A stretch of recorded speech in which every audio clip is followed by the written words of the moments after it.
Woodstock 1969. Un festival monté à la dernière minute sur un champ boueux, avec des routes coupées, des sanitaires saturés, et une foule bien plus grande que prévu, mais ça tient. Contre toute attente, il se passe pas de drame, pas de mort, pas d'émeutes, juste 3 jours de musique, de débrouille et de boue.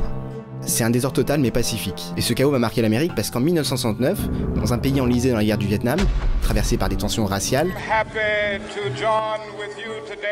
et des assassinats politiques, incapable de comprendre sa jeunesse, Woodstock apparaît comme une anomalie. Un moment qui fonctionne alors qu'il aurait dû échouer. Un symbole de paix et d'unité dans un pays fracturé. Et si je vous en parle, c'est que ça a vite dégénéré. Nous voilà en 1994, une première tentative de revival a lieu, entrée gratuite, pas par choix, les barrières cèdent dès l'arrivée des premiers, comme en 69, quelques incidents éclatent, mais malgré tout, il reste quelque chose. L'événement n'est pas maîtrisé, mais il tient. Les organisateurs se disent que ça peut alors marcher, que le nom a encore du pouvoir, et c'est exactement là qu'ils vont merder. En 1999, ils remettent ça, une nouvelle édition de Woodstock, plus grande, plus propre, plus sécurisée, ça j'y reviendrai, et surtout plus rentable. Michael Lang, co-créateur du festival original, s'associe à John Scher. Vous allez l'adorer. C'est grâce à lui que tout va partir en couille. Scher, c'est pas un hippie, c'est un gros bonnet de l'industrie musicale. Croisez-le, il pourra vous réciter un contrat de tête, mais demandez-lui un couplet d'un groupe qui programme, c'est un blackout total. C'est passé clair, il se pignouffe sur des plans comptables. Mais il sait flairer les dollars à des kilomètres. Son plan, faire de Woodstock 99 une machine à cash. Pas de love and peace, pas d'entrée sans billet. Non, ça, il s'en balèque, il veut du rib. Voilà, du rib à gogo, des liasses de 50, il est là pour rentabiliser. Et avec Michael Lang, ils vont s'y mettre à deux. Relancer le festival le plus connu au monde. Sauf qu'on est dans un tout autre contexte. En 1999, la société a changé. Les promesses des années 60, paix, justice, monde meilleur, se dissoudent dans la consommation instantanée. C'est la première génération à grandir shootée au porno en ligne, à la télé-réalité débile et le marketing agressif. Le rêve collectif a disparu, remplacé par une jeunesse sans grande souffrance, mais pas sans colère. Elle n'est plus militante, juste déboussolée, gavée d'images, sans guerre à haïr, ni grande cause à défendre, et la musique aussi a muté. On est en plein âge d'or du new metal, un genre saturé de colère, d'ego, de frustration. Ce que Lang et Scher vont organiser n'aura plus rien à voir avec 69. Ils ont voulu jouer avec le feu, et ils ont eu l'enfer.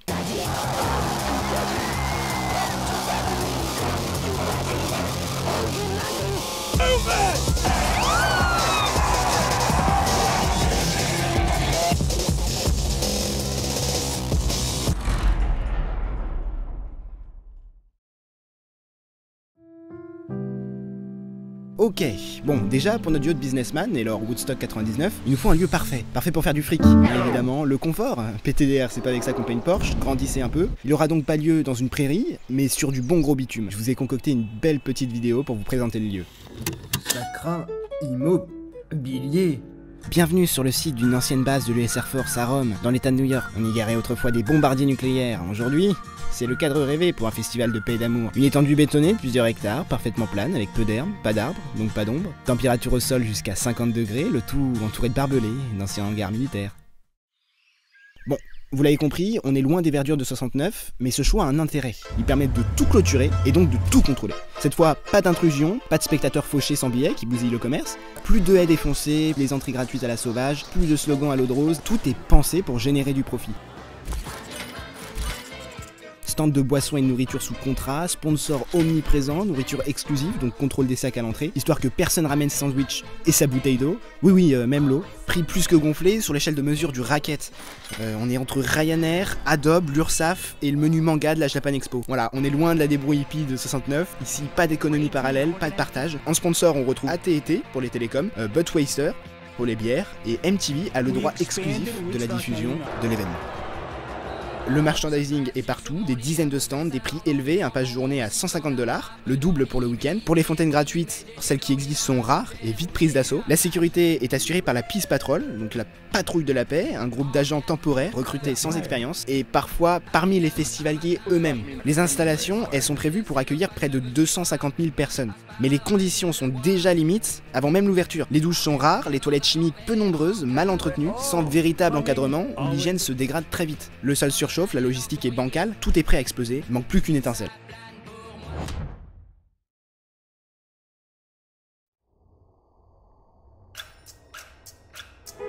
Des dizaines de milliers de jeunes entassés, certains bloqués plusieurs heures à l'entrée, sans eau. La chaleur est telle que certains perdent connaissance sans avoir vu un seul concert. Dedans, le site est gigantesque, chaque déplacement est un enfer, certains marchent des kilomètres pour s'asseoir, les rares fontaines sont introuvables ou déjà en panne. Mais vous inquiétez pas, John a tout prévu. Voilà, 99, on est là pour kiffer sans danger. De l'eau est évidemment dispo, c'est 4 $. 4 $ la bouteille. 500 ml, 4 $. Les douches mal réparties, vite hors service, les toilettes chimiques débordent. Le sol devient glissant, humide, bien dégueu. Fuite d'eau usée dès les premières heures, on patauge littéralement dans la merde, hein. Le calcul est simple, 250 000 festivaliers pour quelques centaines de toilettes, forcément ça coince. Et pourtant la foule est surexcitée. Ils sont jeunes, en moyenne 24 ans, torse nu, trempés de sueur, parfois à poil, trop à poil. Vraiment, j'ai vu des trucs dans les archives, je pourrais plus jamais dormir pareil. SOS médecin ? Oui, allô? Mais ils veulent vivre un week-end légendaire. Ils ignorent les premiers signaux. Pour l'instant, l'euphorie masque les failles logistiques. Profitons, ça ne va pas durer. Arrivé le soir, Korn entre sur scène, show millimétré dans la fosse vague humaine, c'est incroyable. La Peace Patrol est dépassée dès les premiers titres. Ivre, incompétent, parfois issu du public, sans formation, sans contrat, on le rappelle. Très pro le John. Après, soulignons l'effort, petit t-shirt jaune fluo. Voilà, j'y étais pas, mais ça force le respect, je pense. Mais pas assez visiblement, la foule est en transe, ça fait des mois qu'ils bouffent des trailers MTV. Mais dans la fosse, déshydratation, coup de chaleur. Les secours enregistrent plus de 100 interventions, coupures, chutes, fièvre. Le poste médical est déjà saturé. Les navettes des bénévoles improvisent, parfois sans matos. J'aurais aimé abuser, mais c'est déjà jonché de gobelets, de canettes écrasées, de restes alimentaires. La nuit tombe, beaucoup dorment dans leur tente, d'autres à même le sol. L'ambiance dispute, drogue. Ah oui, officiellement c'est interdit, mais officieusement elle est partout. Et ça sera un très grand facteur, vous allez le voir, dans le bordel que sera Woodstock 99. Et malheureusement, il n'y a pas que ça, il y a des vols, il y a des attouchements qui sont signalés, mais ignorés. En coulisses, certains techniciens s'inquiètent, planning serré, logistique bancale, mais le show continue parce qu'il doit continuer.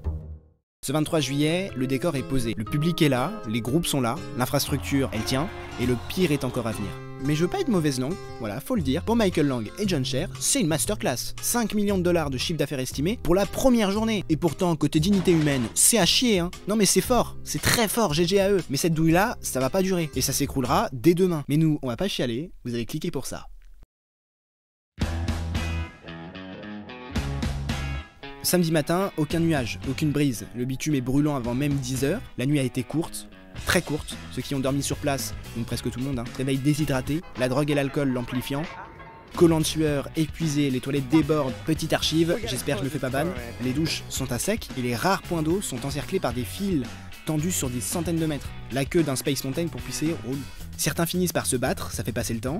Petit bémol pour gérer ça, depuis hier, l'effectif de la Peace Patrol a diminué. Est-ce que ça étonne? Non. Mais je vous confirme qu'un bon nombre ont préféré se bourrer la gueule. La police prévenue par le festival est déjà présente pour essayer de calmer le jeu, ou au moins de faire semblant que c'est maîtrisé. Il reste globalement loin de la foule pour tenter d'éviter ce qui arrivera un peu plus tard. Des insultes fusent, des bousculades éclatent, des barrières sont déplacées, les festivaliers sont à cran et le programme du soir ne va rien arranger.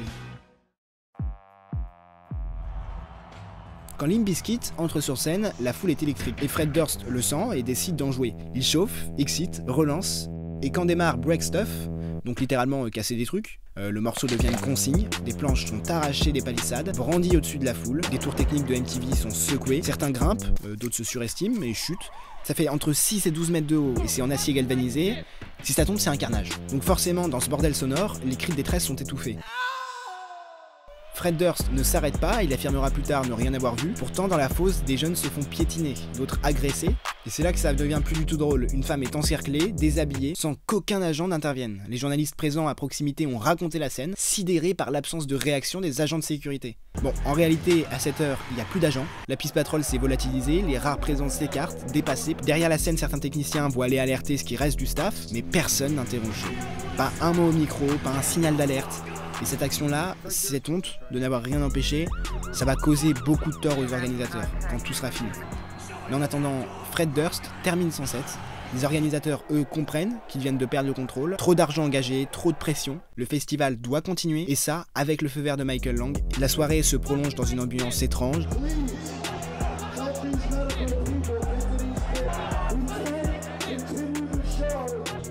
Plus personne peut faire semblant. C'est évident visuellement. C'est l'anarchie. Si on dresse un portrait de ce festival, ce dimanche la foule bascule dans une forme de psychose collective. Une désinhibition totale, rendue possible par la fatigue, la chaleur, la frustration et l'impunité. Le feu n'effraie plus, il galvanise. Les limites, il n'y en a plus aucune. L'instinct de groupe a supprimé toute forme de rationalité.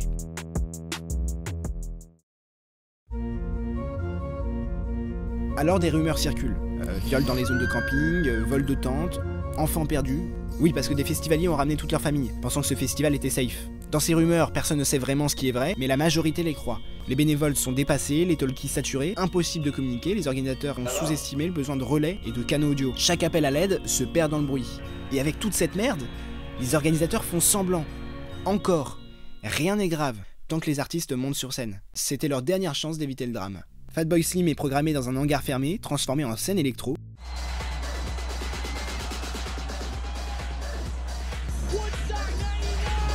Mais au milieu du set, un van entre littéralement dans la foule. Oui, un van, volé par un festivalier. Il roule au pas, fend la marée humaine, et on retrouve à l'arrière de ce van une fille inconsciente. On ne saura jamais vraiment ce qui s'est passé, le concert est interrompu, Fatboy Slim quitte la scène, pas un mot, pas une annonce, juste une lumière blafarde et des visages sidérés. En coulisses, MTV commence à remballer, certains membres du staff prennent leurs affaires et quittent la salle. C'est stratégique, aller annoncer à 250 000 fêtards de rentrer chez eux sans être remboursés à un jour de la fin du festival, c'est une émeute déclenchée. Mais officieusement, tout le monde sait que la situation est devenue incontrôlable. Les secours sont débordés, les navettes saturées, les bénévoles largués, certains festivaliers décident de rester éveillés toute la nuit, trop peur de se faire voler, tabasser ou pire. Le sol colle, l'air pue, la tension est palpable. Ce 24 juillet, Woodstock 99 change de nature. Ce n'est plus un festival, c'est un territoire sans règles, l'héritage hippie est mort, et il ne reviendra pas. Et on va pas chialer, vous avez cliqué pour ça. Dimanche matin, beaucoup n'ont pas dormi après le chaos d'hier. D'autres se sont effondrés à même le sol, entre les détritus, les flaques de vomi, les cris. Des tentes partiellement calcinées fument encore. Certains se réveillent se rappelant même pas d'hier. Et pour vous expliquer, dimanche est spécial, au choix de Michael Lang et John Sher, parce que ce jour-là devait être celui du souvenir. Un hommage était prévu aux victimes de la fusillade de Columbine, survenue 3 mois plus tôt. Malgré 2 nuits sans sommeil, la grande scène est bondée. Les organisateurs distribuent des bougies pour rendre hommage aux victimes de la fusillade de Columbine. Et c'est la plus grande et fatale erreur, très conne d'ailleurs au demeurant, que viennent de faire notre duo. Ils viennent de signer la reine mort de leur festival. La nuit tombe et le dernier acte de Woodstock 1999 peut commencer. Les Red Hot Chili Peppers montent sur scène, c'est le climax du week-end, les $150 y sont pour ça. La foule est immense, l'atmosphère irrespirable, et pourtant ils gèrent leur rôle à la perfection. Tout le monde s'ambiance, c'est excellent. Et pendant le concert, un incendie se déclare. Bah ouais, parce que la foule, elle est à cran, épuisée, déshydratée, frustrée. Les bougies commencent à être brandies comme des torches. Certaines sont carrément lancées, Des poubelles s'enflamment, puis des tentes. Cris, rires, bras levés. Le chaos devient en fait le spectacle et la scène, les spectateurs. Et puis alors, c'est fini. Voilà, globalement, on peut plus rien faire. Dans les allées, des groupes improvisent des barricades. Une tour caméra est secouée, les stands ferment. Les peu de bénévoles restants quittent leur poste. La piste patrol, elle est toujours en sous-effectif. Certains rejoignant même le groupe des casseurs. Le site se désintègre, les organisateurs dépassés. L'anarchie est normalisée. Et vraiment au pic de la tension, Fire de Jimi Hendrix. Non, je vous jure, ils sont trop forts. Voilà, ils baisent le public avec classe. Et évidemment, Fire est clairement interprété comme une instruction. Certains hurlent, d'autres détruisent.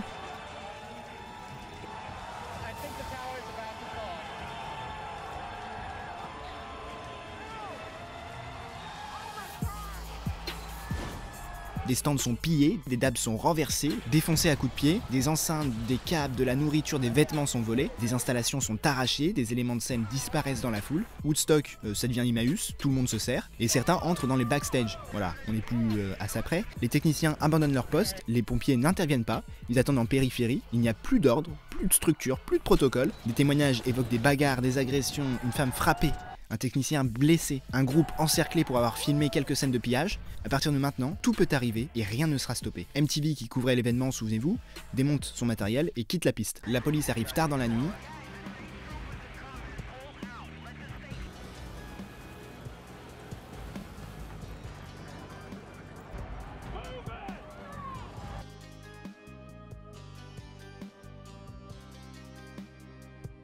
Certains festivaliers filment tout, leurs images deviendront des preuves, d'autres s'enfuient, laissant tout derrière eux.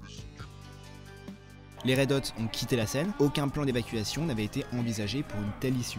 Un technicien dira même à la presse, c'était plus un concert, c'était une guerre, et personne ne nous a dit de nous abriter. On a fui seul. Dimanche 25 juillet, c'est l'effondrement d'un nom, et le début d'un scandale historique.